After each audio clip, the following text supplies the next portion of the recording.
Hello everyone, and welcome back to the channel. Today, we're going to talk about a topic that affects so many women, yet is often discussed in whispers: hair loss. If you've been noticing more hair on your brush or in the shower drain, please know you are absolutely not alone. It's a deeply personal and sometimes distressing experience, but understanding the root cause is the very first step toward finding a solution. So, let's dive into the 7 main reasons why you might be experiencing hair loss, and most importantly, what you can do about it. First on our list, and one of the biggest players, is hormonal changes. Our bodies are incredibly sensitive to hormonal shifts. Think about major life events like menopause. As estrogen levels decline, many women notice their hair becoming thinner. The same goes for the postpartum period. After giving birth, estrogen levels drop dramatically, which can trigger a significant, but usually temporary, shedding phase known as postpartum telogen effluvium. It can be alarming, but it's a normal part of the recovery process for many new moms. Even starting or stopping birth control pills can disrupt your hormonal balance and affect your hair's growth cycle.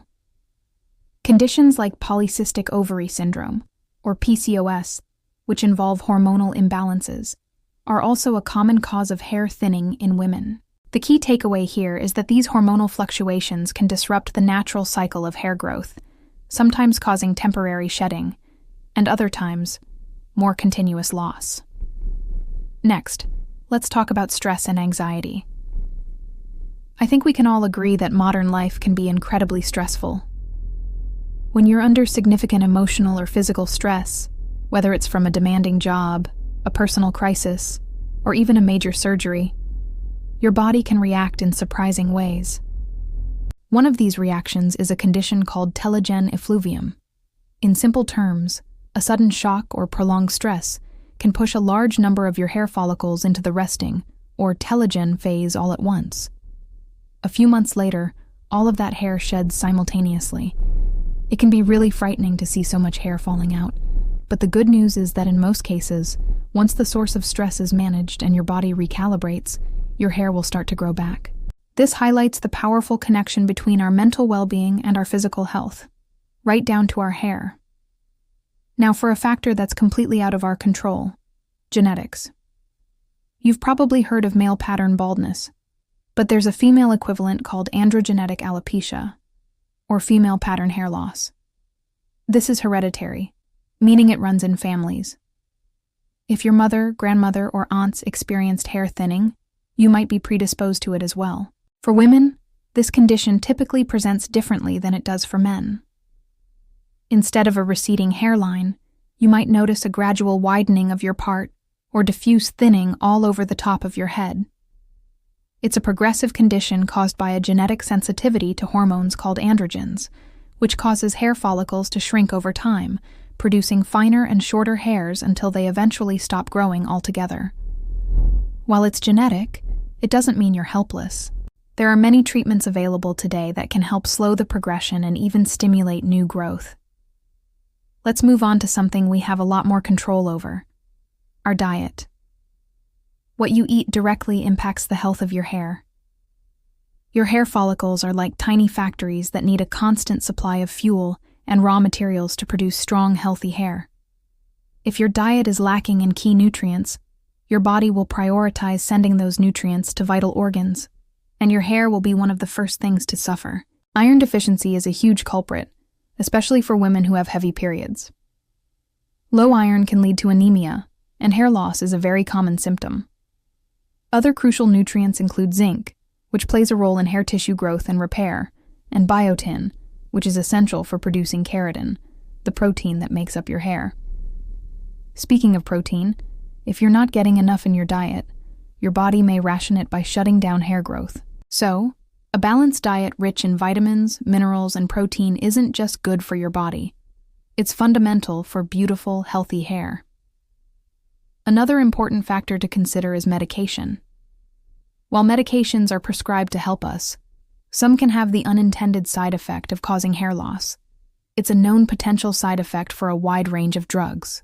For example, certain antidepressants, blood pressure medications like beta blockers, anticoagulants, or blood thinners, and even some medications for thyroid conditions can interfere with the hair growth cycle.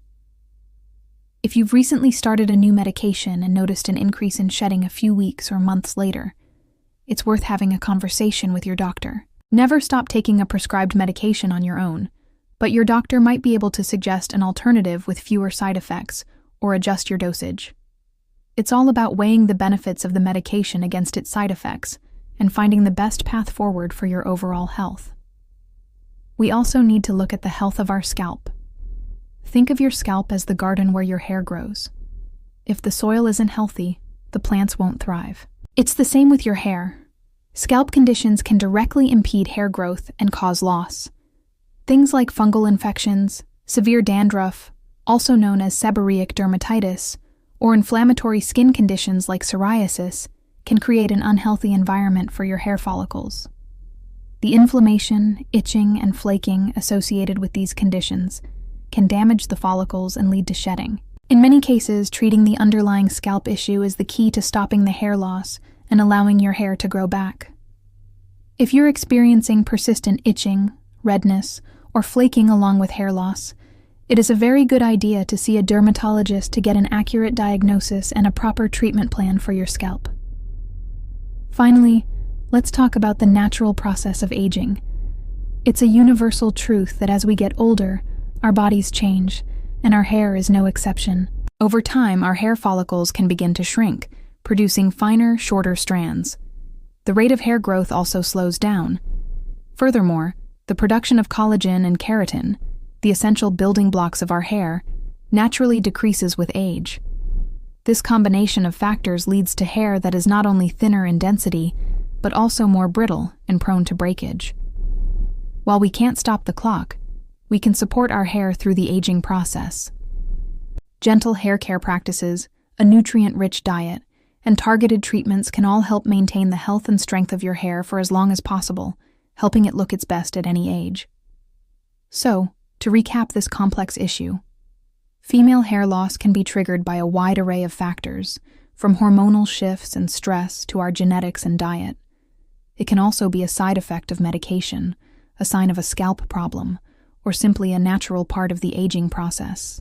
The most important message I want you to take away from this is that in almost every case, there is a reason, and once you identify that reason, you can find a solution. The first and most crucial step is to consult with a doctor or a dermatologist. They can run tests, analyze your history, and give you a proper diagnosis, which is the foundation for any effective treatment. Thank you so much for watching, and for allowing me to share this important information with you. I hope it's been helpful and empowering. And if you found value in this video, please give it a thumbs up and consider subscribing to the channel for more content like this. We'd love to have you as part of our community. See you in the next video.